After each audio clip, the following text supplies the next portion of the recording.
Welcome to Stat Kings Live, NFL Edition Week 10. We're back in the house. Tony Badalucco, Frank Travis. What do you think, guys? I know you liked the Kings last week. That was a pretty good get-up, but we're back and we're here to stay.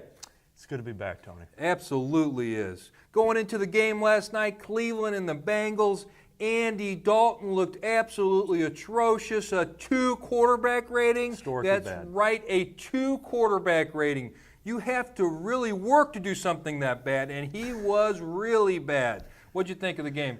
Well, I'll tell you what, it's nice to have Cleveland finally relevant around this time of the season. I can't agree with you anymore. Cleveland has been just buried into the ground for 10 years now, 15 years. They're back on the NFL stage, 6-3, got a chance to make the playoffs.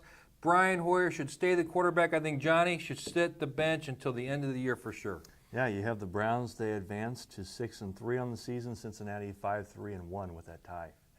Absolutely. Going straight into the injury report, what do you got for us, Frank? Well, we have a long list here this week. We have Tony Romo, probable to face Jacksonville. Sammy Watkins, game-time decision versus Kansas City.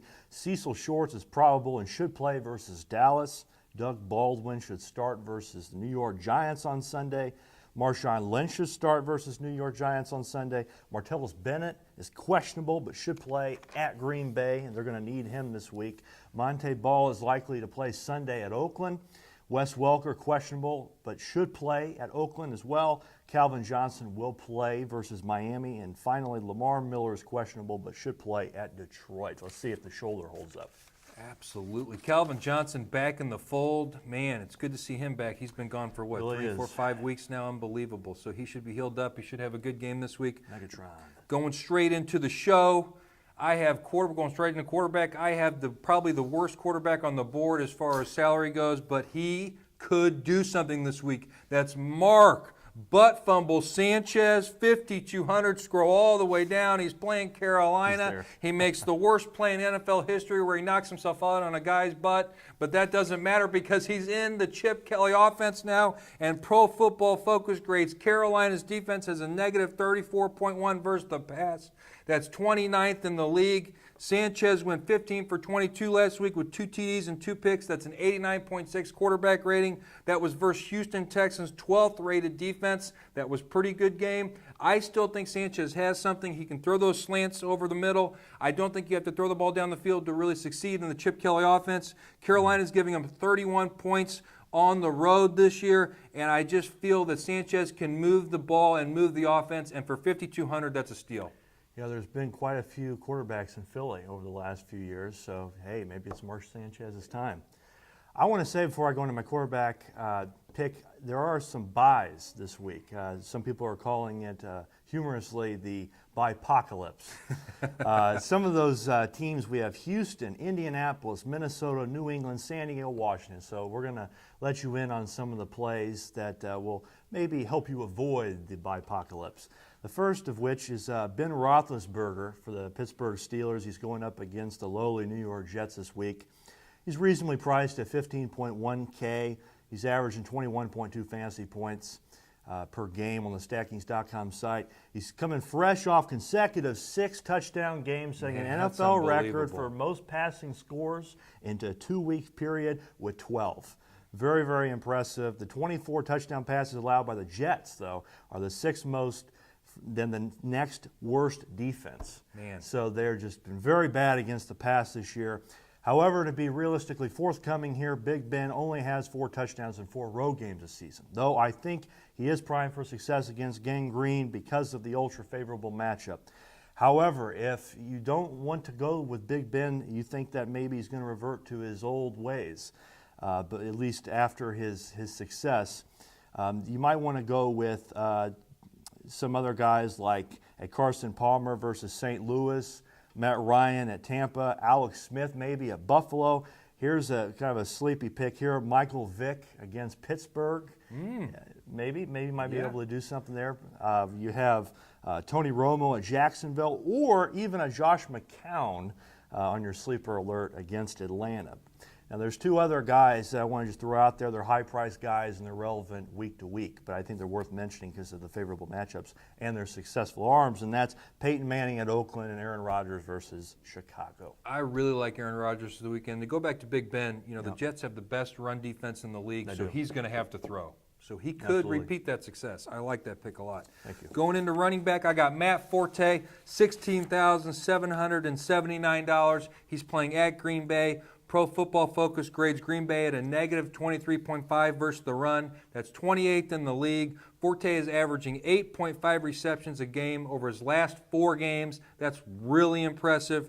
Green Bay should be scoring. That means Forte is going to be utilized in the passing game. If he catches another 6-7 passes this week, I really expect him to have 150 total yards, maybe 7 receptions and a touchdown. The over-under in this game is 53, the highest of the week. So I really like Forte in the biggest game of the week.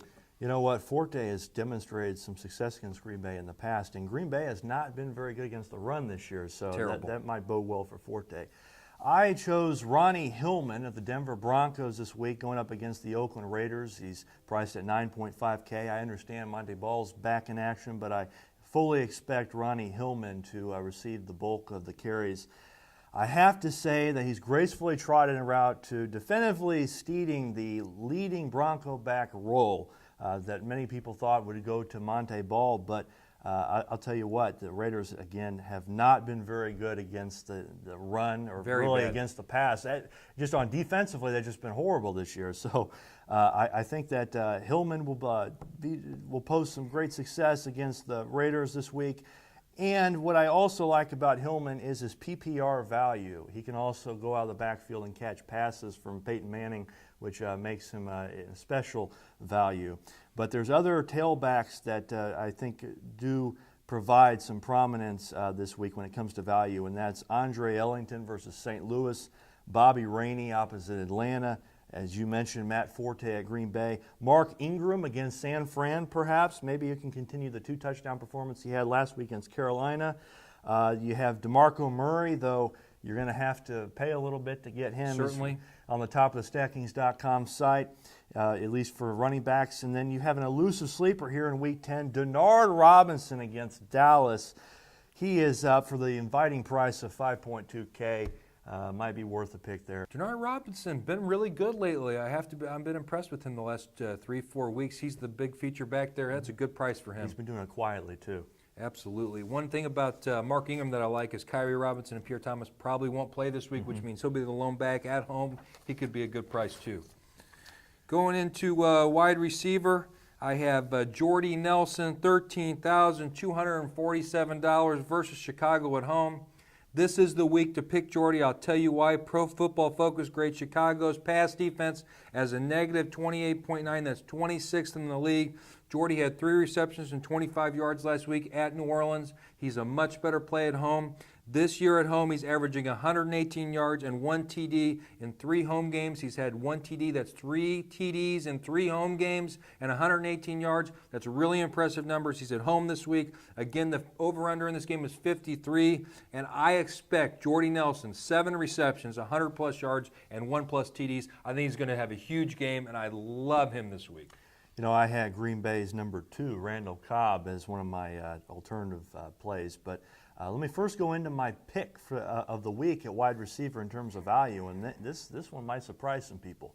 Mike Evans of the Tampa Bay Buccaneers is going up against the Atlanta Falcons have been awfully bad against the pass this year. They certainly have. 7.7K. Now, Evans is a guy this week, Tony, that I feel he's being unfairly overlooked. A lot of people are plugging in Vincent Jackson, the number 1, instead of him. But I think that McCown, now starting this week, might look at Evans, who's quietly overshadowing Jackson in the stat sheets, if you look at it. Since returning in Week 6 from injury, Evans' average target has been 17.7 yards downfield, 5th farthest among qualified receivers during that span, according to ESPN Stats and Info. Meanwhile, the Falcons allow a league-high 17.5 yards per reception to opposing wideouts, including a pass coverage rating according to ProFootballFocus.com, 2nd worst only to Washington. Man. So this is a great matchup here for Evans. I think he can exploit this lowly Falcons defense and secondary. And in a bye-rich week, Again, often called the bipocalypse by many people out there. I felt a little inclined to reach off the beaten path and to get a guy like Evans. But if you want some safer alternatives, you have the always good Antonio Brown at New York. The Jets, that is, they have been very poor against the pass this year. Steve Smith Sr. versus Tennessee. Percy Harvin opposite Pittsburgh. He showed that Michael Vick likes to throw to him against Kansas City last week. Randall Cobb, as I mentioned at the outset of this segment, at home against Chicago. Larry Fitzgerald versus St. Louis. Martavis Bryant, who's emerged on the scene as one of Big Ben's premier targets. He's going up against the New York Jets. Julio Jones at Tampa also might be another pick. But here's a sleeper that is a bit of a risk. He's only priced at 5.5K, though. That's Justin Hunter at Baltimore. I like that pick. I think that he might. like that Baltimore's secondary is very suspect this year, and I think that maybe Mettenberg can go to him. So we'll see. I think he's got a good arm, Mettenberger, and I also feel that Baltimore should be winning this game, so I think they're going to have to go to the pass. I like that pick a lot. Justin Hunter, I think that's a big sleeper. Going straight into tight end, I got the big, bad Kansas City product, Travis Kelce, $7,514 at Buffalo this week. Pro Football Focus grades Kelce as the third best receiving tight end in the league at 7.2. The only guys that have a higher rating are Gronk at 15.2, which is outrageous, and Martellus Bennett at 8.9. Those guys are graded. The only guys that are graded higher than Kelce. But out of the top 10 tight ends, that they grade, Kelce is number one in the yards after catch category at 8.7 yards after catch per reception. That's unbelievable. Alex Smith is definitely going to have to throw this week, and he loves his tight ends. If you look at Vernon Davis in 2009 and 2010, he had 20 touchdowns in that span. That's all Alex Smith. I really like Kelce for 5+ receptions, 80+ yards, and a touchdown. You know, I was going to choose Travis Kelce as my tight end this week, but I didn't like the matchup against Buffalo. Buffalo's been especially tough on tight ends this year. However, again, you mentioned the reliance of Alex Smith. Sure. On a guy like Kelce just because of the lack of options. So I think Kelce could be a very good pick this week. But I decided to go with more of a streaming option due to the matchup, and that's Heath Miller at the New York Jets this week. He's priced at 6.5K. He's been sorely lacking in fantasy relevance when it comes to consistency this year in the stat sheets. But the New York Jets have been very bad against tight ends this year. They certainly have. They really have. They've surrendered the second most fantasy points at around 12.6 Stackings.com fantasy points to opposing road tight ends this season. That's a stat to keep in mind. The two times the Steelers gave him more than 6 targets, he's been close to golden. So if Big Ben can give the ball to Heath Miller, I think he can cash in for you. But he's going to have to get those targets. Well, with the Jets being number one against the run, they're going to have to throw. So you got to think Heath Miller is going to be in the mix there. I really like that pick personally. But there's a couple other tight ends I want to mention. You have Larry Donnell at Seattle. Seattle, another team that just cannot figure out tight ends this year. Jason Witten at Jacksonville. And my sleeper, Michael Rivera of the Oakland Raiders against Denver. Taking a Raider. Yeah, I know. You got Derek Carr throwing the ball. However, Denver, surprisingly, has not been very good against tight ends this year. So if you're playing matchups, Michael Rivera is a guy at very low price that might provide some value for you this week. Especially with some of the guys that we like that are high-priced. That might be a decent plug-in. You know Denver's going to be winning that game, so they're going to have to be throwing. That's Oakland. And Derek Carr doesn't have a bad arm. No, he's really not that bad. He could be a decent quarterback down the road. I'm not saying he's going to be Peyton Manning, but he could be okay. Yeah. Going into kicker, I got Steven Hauschka. I had him last week, and I have him again this week, and let me explain why. He's at home. Seattle is great at home. The Giants are horrific on the road. Seattle is an 8-point favorite in this game. Seattle's averaging 28.8 points a game at home. The Giants are giving up 26.8 points a game on the road. The Giants are 1-3 on the road, and I expect, and I am going to put it on the board, that Hauschka will get 10+ points, Stackings points this week. Wow. I love him. I love Seattle at home. I think the Giants are going to get absolutely buried in this game. Bold predictions there, Tony. Hey. Part of our job here at Stackings is we look at matchups and we look at the history of particular matchups. And I think that's the case here with Mason Crosby of the Green Bay Packers. He's going up against the Chicago Bears. He's a guy that's just really done well against the Bears year after year. And I think if you look at the numbers, he is primed for success against the Bears this week. He's made multiple field goals against the Bears in 3 of his past 5 games against Chicago overall. 6 kickers have made multiple field goals against Chicago, including 3 in a row. So I think Mason Crosby is a good play at 5.6K. You don't have to put that much money up for him, so I think he'll provide some good value there. Chicago has not been very good against opposing kickers this year.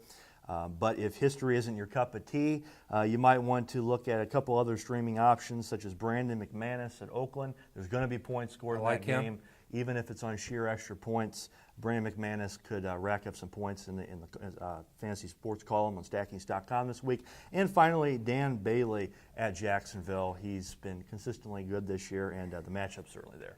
I like all those picks, and I think Crosby is a really, really good value at home. Green Bay should be winning that game. They've always been a good home team, and with an over-under 53, you got to like that. You got to like that there's going to be points scored in the game. Absolutely. Going into my defense special teams, I'm piggybacking off my kicker, and I'm taking Seattle defense at home against the hapless Giants. Let me explain this. New York is averaging 12.3 points a game on the road. They're 1-3 on the road as well. They're traveling 2,400 miles to get to Seattle. Andre Williams is horrible, absolutely terrible. He's got no vision. He literally falls down when he hits the line. He can't even be used. I would never even use this guy. Even if I would probably play no running back before I play Andre Williams. That's how bad I think he can be. Wow. Rashard Jennings is not going to play till next week, so this guy's going to be getting all the carries. And when you are getting carries taken away from you by Peyton Hillis, you have big issues, okay? Richard Sherman's going to be exclusively covering Odell Beckham Jr., so Odell Beckham Jr. should be taken out of this game. Manning is averaging 215 passing yards a game on the road. All of this spells trouble. Seattle could get the shutout this week against the Giants.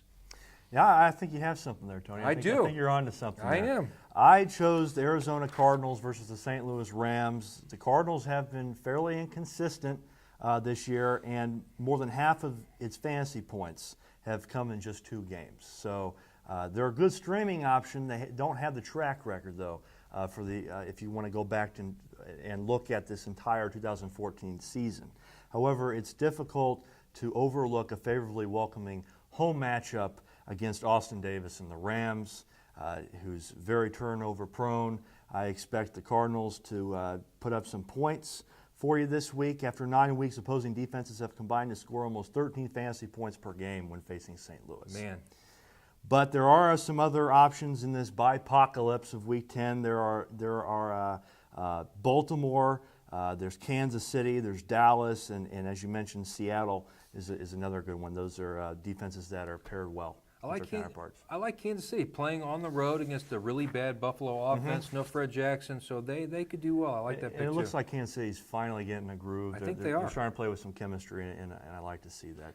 I agree with that. That does it for today's show, guys. Remember, do your research and choose your team wisely if you want to become fantasy sports royalty. I am Frank Travis. This is Tony Battalucco. See you guys in Week 11. Good luck, guys.